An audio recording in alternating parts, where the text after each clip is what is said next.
बिस्मिल्लाहिर्रहमानिर्रहीम। Dear students, first year chemistry के एक और टॉपिक के साथ आपकी खिदमत में हाजिर हैं। आज का टॉपिक है साल्ट हाइड्रोलिसिस। ये चैप्टर नंबर 8 का लेक्चर नंबर 8 है। डियर स्टूडेंट्स, अब तक हमने चैप्टर नंबर 8 के बेशतर आर्टिकल्स डिस्कस किए हैं और आज का जो लेक्चर है वो इस चैप्टर का लास्ट टॉपिक है, साल्ट हाइड्रोलिसिस। ये बहुत इम्पोर्टेंट टॉपिक है। डियर स्टूडेंट्स, अगर इस टॉपिक को समझने में कोई इशू हो, आपको समझ ना आए, तो आप हम मेरे प्रीवियस लेक्चर्स जो कि इन टॉपिक्स पे मुश्तमिल है और मेरे यूट्यूब चैनल पे अवेलेबल है, ये देख सकते हैं ताकि आपको इस को समझने में कोई इशू है तो वो दूर हो जाएगी। तो इस चैप्टर को जो है हमने तकरीबन एंड तक पहुंचाया है और एक क्विक रिव्यू देखते हैं कि आज का जो टॉपिक है वो समझने के लिए हमारे पास प्रीवियस नॉलेज क्या होना चाहिए। डियर स्टूडेंट्स, हम जो है न्यूट्रलाइजेशन रिएक्शन से वाकिफ़ है, जिसमें एक एसिड बेस के साथ रिएक्ट करके साल्ट और वाटर बनाता है। आज का टॉपिक जो हाइड्रोलिसिस है वो डायरेक्ट अपोजिट है, जिसे एंटीथीसिस भी कहा जाता है न्यूट्रलाइजेशन का। यानी न्यूट्रलाइजेशन में एसिड बेस मिलके साल्ट और वाटर बना रहे थे। अब हाइड्रोलिसिस में साल्ट और वाटर मिलके दोबारा से एसिड और बेस बनाएंगे और इसी मरहले में वाटर का जो मॉलिक्यूल है, वाटर का जो बॉन्ड है, वो भी स्प्लिट अप हो जाएगा, टूट जाएगा। इसलिए स्प्लिटिंग ऑफ वाटर को हम हाइड्रोलिसिस कहते हैं। हाइड्रोलिसिस वो प्रोसेस है जिसमें वाटर का मॉलिक्यूल ब्रेक डाउन हो जाता है। तो डियर स्टूडेंट्स, अब हम डेफिनेशन पे जाते हैं कि हाइड्रोलिसिस की क्या डेफिनेशन है। The process in which salt reacts with water to give back acid and base. यानी साल्ट वाटर के साथ रिएक्ट करके एसिड और बेस बनाता है, यानी एसिड भी बनता है और बेस भी बनता है। तो ये समझने के लिए हम कहेंगे कि ये जो हाइड्रोलिसिस का प्रोसेस होता है वो 2 स्टेप्स में होता है। पहले स्टेप में जब हम साल्ट को पानी के अंदर मिक्स करते हैं तो वो साल्ट आयोनाइज होता है। आयोनाइज होके केटाइन और एनाइन बनाता है। जैसा कि तमाम साल्ट सॉल्युबल नहीं है, लेकिन ज़्यादातर बेशतर साल्ट वाटर के अंदर आयोनाइज होके केटाइन और एनाइन बनाते हैं। इसकी एक समरी डियर स्टूडेंट यहाँ पे दिखाया गया है। Salt plus water acid plus base बनता है, या हम कह सकते हैं कि केटाइन प्लस एनाइन बनता है पहले स्टेप में। अब दूसरे स्टेप में ये जो एसिड और बेस बना है या केटाइन और एनाइन बना है, ये फर्दर वाटर मॉलिक्यूल के साथ रिएक्ट करके या एक बेस बनाता है या एक एसिड बनाता है। अब डिपेंड इस बात पे करेगा कि एसिड स्ट्रांग बना है तो जो सॉल्यूशन बनेगा साल्ट का वो एसिडिक सॉल्यूशन होगा। अगर बेस अगर स्ट्रांगर बना है एसिड से, तो उसकी के बी वैल्यू ज़्यादा होगी और वो सॉल्यूशन बेसिक होगा। इसी तरह हम कह सकते हैं कि अगर सॉल्यूशन के अंदर जो के ए और के बी, यानी के ए एसिड के लिए और के बी बेस के लिए, इनकी जो अमाउंट्स या इनकी जो स्ट्रेंथ या इनकी जो वैल्यूज है इक्वल है, तो हमारा जो सोल्यूशन है ओवरऑल न्यूट्रल होगा। के ए बड़ा है तो इसका मतलब ये है कि इससे बनने वाला साल्ट से बनने वाला एसिड स्ट्रांगर है कंपेयर टू बेस। और अगर के बी की वैल्यू ज़्यादा है तो वो हमारा सोल्यूशन होगा वो बेसिक होगा।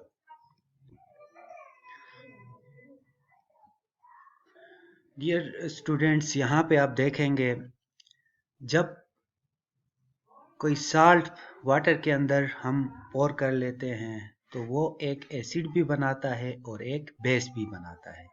If the acid is produce is strong and the base produce is weak, इस केस में हमारा जो सॉल्यूशन होगा वो एसिडिक होगा, क्योंकि इलेक्ट्रो हाइड्रोलिसिस के नतीजे में बनने वाला जो एसिड है वो स्ट्रांग है और बेस वीक है। देखिए sir, dear students, base, acid और वाटर तो यहाँ पे अगर हम देखेंगे तो हमारे पास जो H प्लस बन रहा है वो एक स्ट्रॉन्गर एसिड है कंपेयर टू BOH। एक बेस है लेकिन अब ये बेस वीकर है as compared to H plus. या इस इक्वेशन को सिर्फ बेस पे अप्लाई करके देखें तो बेस क्या करेगा, वाटर से OH एक्सेप्ट कर लेगा तो पीछे H प्लस बाकी रहेगा, तो सोल्यूशन के अंदर H प्लस की क्वांटिटी ज़्यादा होगी। तो इसी तरह ये सोल्यूशन हमारा एसिडिक सोल्यूशन होगा। In this case cation reacts with water. जो हमारे पास जो केटाइन बना है ये वाटर के साथ रिएक्ट करता है और एक स्ट्रॉन्ग एसिड बनाता है और वीक बेस बनाता है। ओवरऑल जो सोल्यूशन होगा वो एसिडिक होगा। तो इसको हम केटाइनिक हाइड्रोलिसिस भी कहते हैं। दूसरे केस में डियर स्टूडेंट्स देखें, हाइड्रोलिसिस के नतीजे में बनने वाला अगर एसिड वीक होगा और बेस स्ट्रांग होगा तो इसी तरह हमारा जो ओवरऑल जो सोल्यूशन होगा वो बेसिक होगा।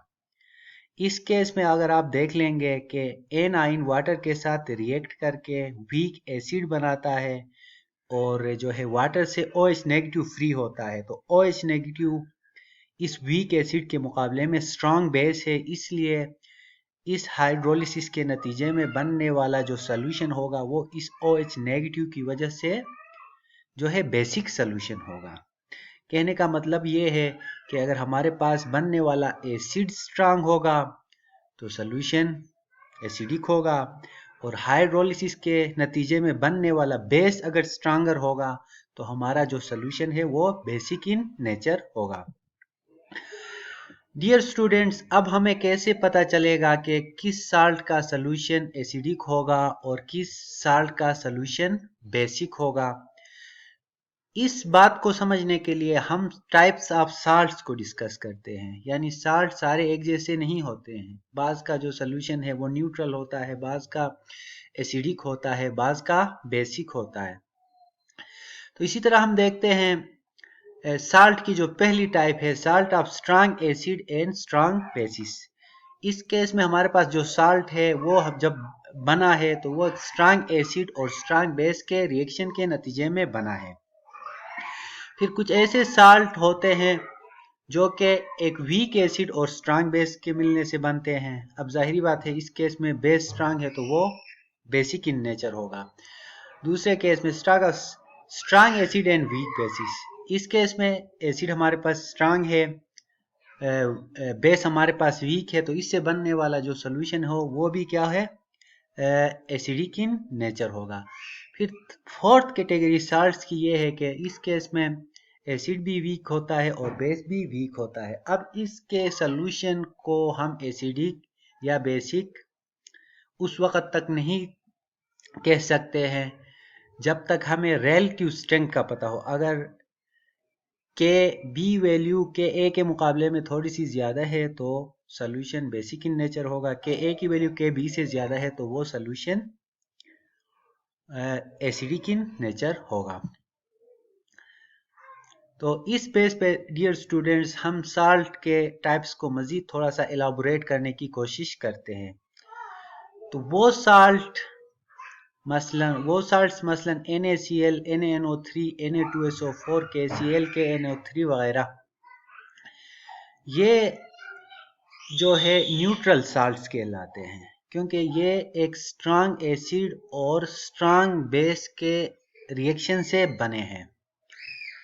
तो it involves only ionisation of water. ये जब पानी के अंदर हम डालते हैं तो हाइड्रोलिसिस नहीं होती बल्कि जस्ट वो पानी के अंदर आयोनाइज होते हैं।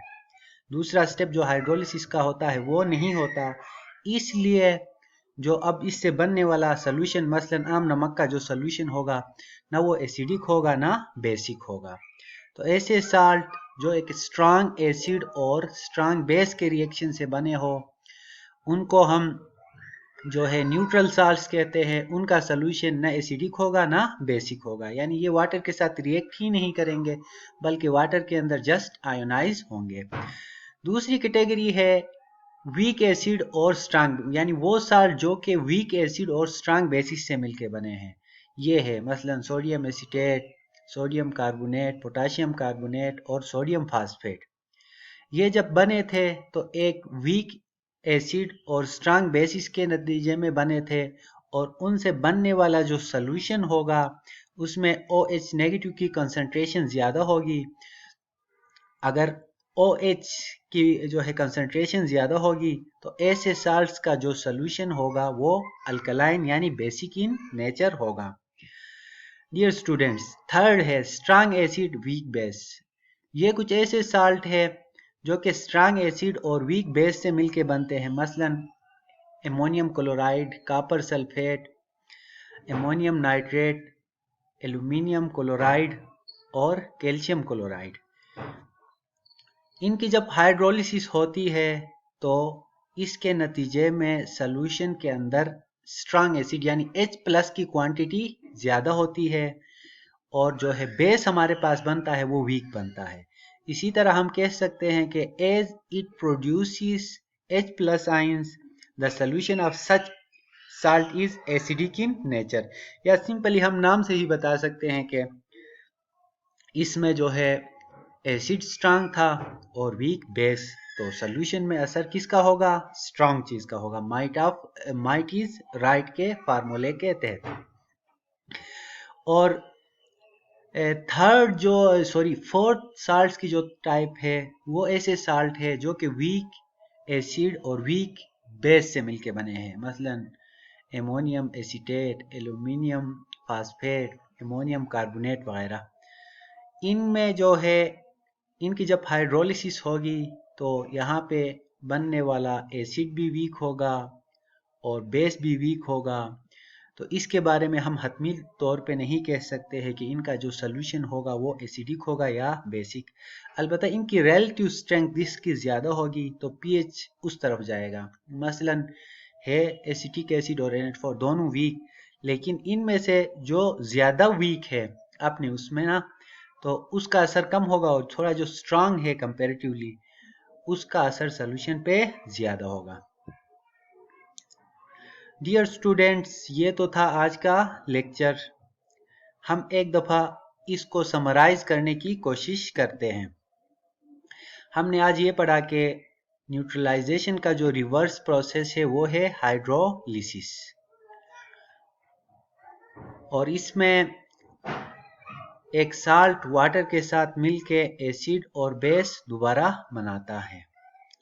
फिर इसी बेस पे हमने डिस्कस किया कि जो साल्ट है उनके जो है 4 टाइप्स होते हैं, एसिडिक साल्ट और बेसिक साल्ट्स, और ये इस बात पे डिपेंड करता है कि वो साल्ट बने कैसे एसिड और बेस से हैं। तो इसी तरह आज का हमारा जो लेक्चर है वो एंड हुआ।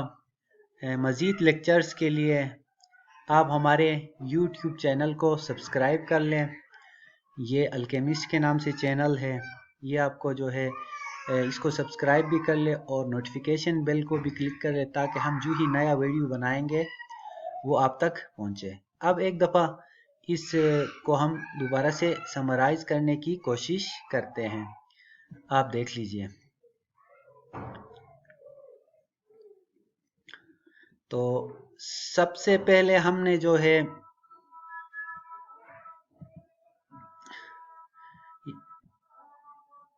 न्यूट्रलाइजेशन रिएक्शन को डिस्कस किया, फिर उसका जो रिवर्स रिएक्शन है वो हाइड्रोलिसिस है। ये स्प्लिटिंग ऑफ वाटर के बेस पे हमने एक्सप्लेन करने की कोशिश की। नेक्स्ट स्लाइड में हमने डेफिनेशन, सिंपल सा डेफिनेशन है, जब साल्ट और वाटर मिलते हैं तो एसिड और बेस बनता है। 2 मरहलों में होता है। पहले मरहले में जो है आयनाइज होता है, दूसरे में वाटर के साथ रिएक्ट करता है।